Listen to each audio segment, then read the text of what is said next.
Welcome back to another edition of Viper Bites playoff previews. And this time we are heading to the NFC to break down a storied rivalry between the San Francisco 49ers and the Green Bay Packers. Listen, let's take a trip down memory lane. 1995 divisional matchup. Green Bay wins this one, 27-17. 1996, Green Bay again takes it to San Francisco, winning 35-14. Then a 1997 NFC Championship, the Packers once more win 23-10. Then 1998 comes. You know the date.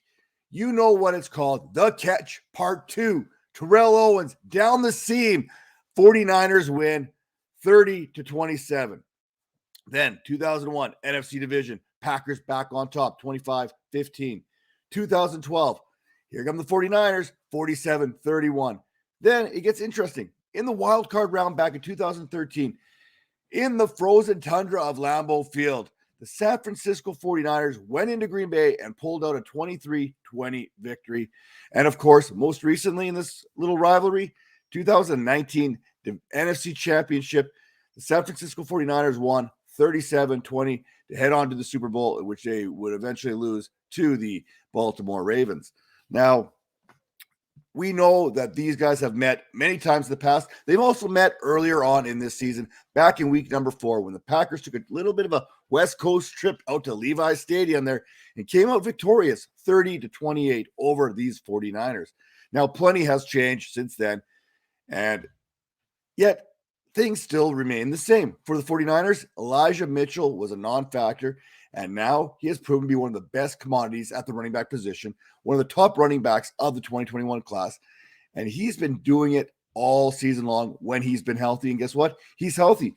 If you are asking the 49ers how they think they feel going into this game after a big win over the Dallas Cowboys, now they got to go take on the Green Bay Packers, I think they got to say, yeah, we feel pretty good about our chances. And if you ask Aaron Rodgers what he thinks about the 49ers, his childhood team, well, you know what? I don't think they're his childhood team no more. Now, for all of you who like to look at the numbers, we're going to break down some numbers for you here. Jimmy Garoppolo, 25 of 40, 257 yards, 2 touchdowns, 1 interception in that game against the Packers back in week number 4. As for the run game, no Elijah Mitchell meant very little success for the 49ers on the ground. There were 7 different 49ers who combined for 67 yards. With Trey Sermon, remember him? Yeah, he led the way for the 49ers with 31 yards on 10 carries. Both Sermon and fellow rookie Trey Lance, they did manage to find the end zone scoring. Lance did on like a 1-yard kind of plunge there. Now, George Kittle, Deebo Samuel, they led the way for the 49ers in the passing game, with Kittle finishing with 7 catches, 92 yards, and Deebo Samuel chipping in with 5 more for 52. 2 49ers scored, Kyle Juszczyk, Brandon Ayuk. They each managed to hit pay dirt in that passing game as well. Now, we could keep on talking about the 49ers, what they did in that game, but let's take a look at what the Packers did. Now, for the Packers, it's always been about Aaron Rodgers. Rodgers threw passes to both DeVante Adams and Marquez Valdes-Scantling, who looks like he could be trending towards out when it comes to this Saturday matchup. Now, Rodgers in that game, 23 of 33 for 261 yards. Not a bad performance. Along with that touchdown grab for DeVante Adams, Adams finished with 12 receptions for 132 yards. I don't see how that's going to change much against this 49ers secondary. And I don't see it changing this week at all. But you know what? Let's be honest here. Yes, I know the 49ers, they basically eliminated CeeDee Lamb from the Dallas Cowboys game plan. Or was that Kellen Moore who eliminated CeeDee Lamb from the plan? Anyway, we're not going to get hung up on that. They also held Amari Cooper in check. But Adams, he is a bad dude on the outside. As for that secondary option in the receiving game, I mentioned Valdes-Scantling. He looks like he's trending downward. So that means Allen Lazard is going to have to step up. And in that game, back in week 4, he had a huge 42-yard reception. On the ground, Aaron Jones leads the way for the Pack. He led the way back in week number 4 with 82 yards and a touchdown on 19 carries. He also added 14 more yards in the receiving game on 2 receptions. A.J. Thunder Thigh Dillon, he had 6 carries. But listen, as the weather continues to drop in Lambeau Field, business decisions are going to be made. I know I would probably think twice about tackling A.J. Dillon multiple times in sub-zero weather. It's probably suboptimal for me to make that decision. Now, Garoppolo will need to limit the interceptions for the 49ers to pull this one off in Lambeau. In the last 3 games, he has thrown 5 interceptions, and the 49ers, they are 2-6 when he throws that pick. Now, when he's on, he is on. I mean, look, he hits targets in stride, and that is evident by his league-leading 12.7 yards per completion. Okay, we could factor in some yak in there because he's got some yak guys there like Deebo Samuel, the yak man. Now, the 49ers offense leads the league in yards per completion and yak, and is second in yards per attempt. Packers are 6th in interceptions this season with 18, and it looks like Jair Alexander could be back for this one. I'm expecting him to be back more so on a pitch count than anything. Now, here's a little bit of tidbit of information for all those Jimmy Garoppolo haters. He is 31-14 as the starter in San Francisco. Now, let's move along. Elijah Mitchell has been a major player for the 49ers and their success on the ground. In 11 games, he has hit 100 yards rushing 5 times. In the 5 games he's played since November 15th, Mitchell has carried the rock 118 times for 494 yards, which works out to 4.1 yards per carry. Now, I'm going to throw a question to you. Quick, who has more rushing yards over the last 10 games of the season? Deebo Samuel or Ezekiel Elliott? It's Deebo. I wouldn't be asking this question if it was Ezekiel Elliott. The wide receiver has 415 rushing yards over the last 9 games. Samuel, last week against the Cowboys, ran the ball 10 times for 72 yards. Quick math, really easy, 7.2 yards per carry, which is right around that seasonal average of, I believe it is something like 6.2 yards per carry on 59 attempts this season. If you give him Devin Singletary type usage, which is about 188 attempts, he would have nearly 1,200 yards rushing, 1,165 if you're keeping track. I did the math, no need to double check. Now, that would have been good for the 7th most. Oh, and 18.2 yards per reception on his way to 1,405 yards. Yeah, that's pretty good. And those who are looking to copycat league the 49ers and Deebo Samuel, forget about it. There's no repeating what he's been doing. Okay, let's be honest.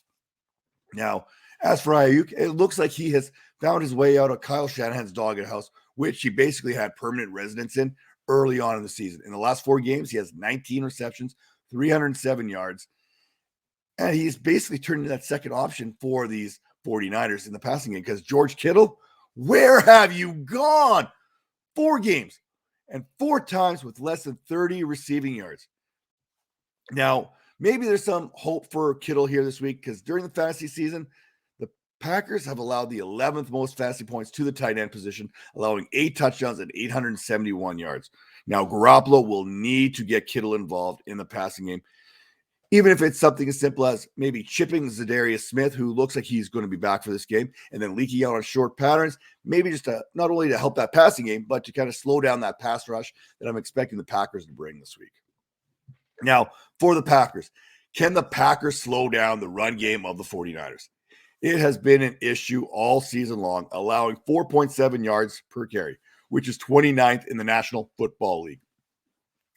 Not to mention 109.1 yards per game. Now, luckily, their offense is played at a high enough level in which they've seen the 4th fewest rush attempts. So the game script has been favoring the Packers much of the season. So the Packers allow 4.7. Elijah Mitchell averages over 4.4 yards per carry. Yeah, I can see this kind of favoring Elijah Mitchell in the 49ers run game.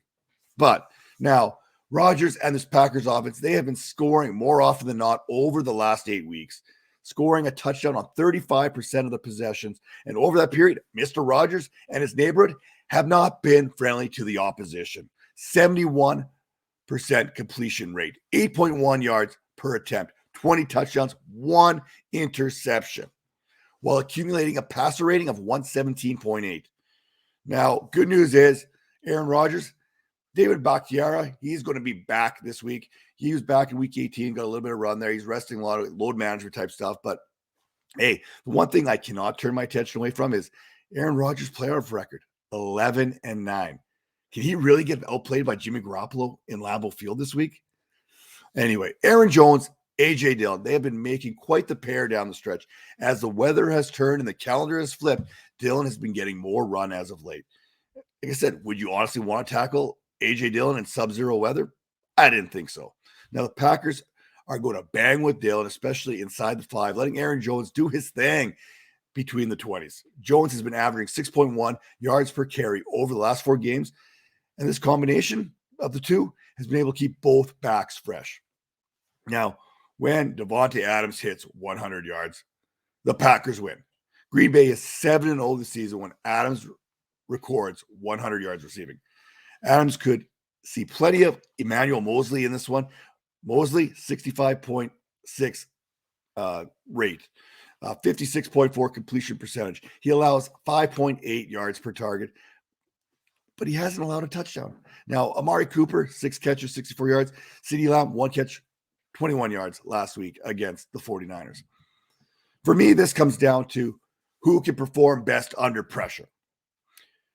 I mean, who can get after the quarterback? Nick Bosa, concussion protocol, 15.5 sacks, all-pro snub.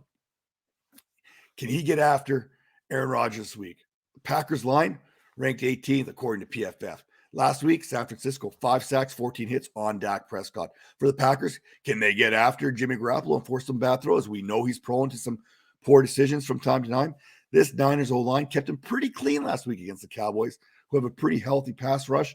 And here's the other key. How healthy is Fred Warner going to be? Even a little bit of Fred Warner goes a long, long way for the San Francisco defense. I mean, for me right now, this game truly is a push. This has the catch part 3 kind of written all over it. I think it's going to be a 3-point game. And I'm going to say that the Packers win this one 30-27. With that said, let me know what you think. Jump in the comments. Let me know. Tell me what you think. And head over to fantasypoints.com. Get that subscription today. Get 30% off. Where else can you get 30% off some of the best analysis in fantasy football? That's right. Head to fantasypoints.com. We'll see you next time.